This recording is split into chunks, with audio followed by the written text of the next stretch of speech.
সিলেট সিটির প্রাণকেন্দ্রে অবস্থিত পরিত্যক্ত ধোপা দিঘিকে নান্দনিক সৌন্দর্যে রূপ দেওয়ার কাজ পরিদর্শন করে উচ্ছ্বসিত প্রতিক্রিয়া ব্যক্ত করেছেন সিলেট সফরকালে চ্যানেল এস-এর চেয়ারম্যান আহমেদুজ্জামান চৌধুরী জেপি।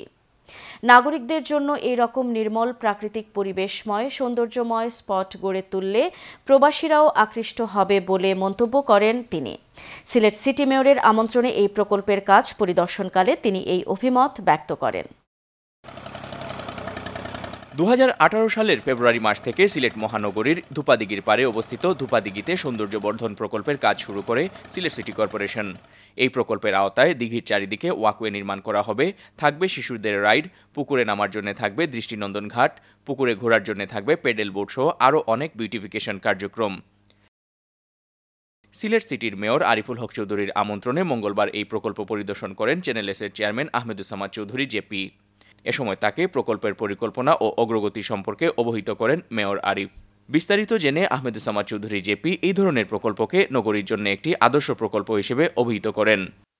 এখানে পাথওয়ে হবে 15 ফিট লং, তারপরে ওয়াটার থাকবে, পার্ক থাকবে, বিল্ডিং থাকবে যেগুলা এনভায়রনমেন্টাল ফ্রেন্ডলি, সব কিছুই থাকবে এখানে।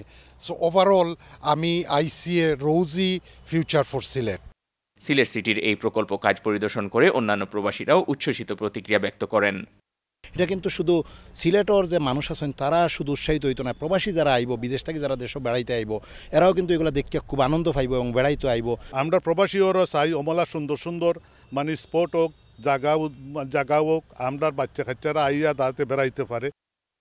মহানগরবাসীর হাঁটা চলার জন্য একটি নির্মল পরিবেশময় স্থান গড়ে তোলা, যেখানে নগরবাসী কিছুটা সময় নিরিবিলি প্রাকৃতিক পরিবেশ উপভোগ করবেন, এটাই প্রকল্পের মূল উদ্দেশ্য বলে জানালেন সিলেট সিটির মেয়র। আগামী 1.5 বছরের মধ্যেই এই প্রকল্পের কাজ সম্পন্ন করার ব্যাপারে আশাবাদও ব্যক্ত করেন তিনি। 30% ইতিমধ্যে কমপ্লিট হয়েছে, কারণ আমাদের মসজিদ এখানে বিল্ডিং টিল্ডিং সব ভেঙে কাজ করা তো একটা।